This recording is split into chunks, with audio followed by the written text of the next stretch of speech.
విడిపించను జీవింతును నీ కోసమే ఆశ్రయమైన నా యేసయ్యా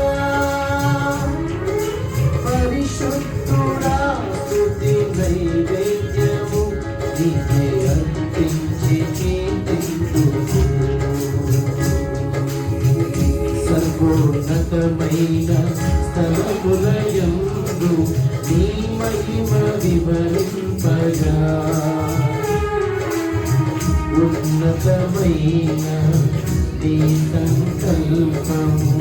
ఎన్నడూ ఆచరింపగా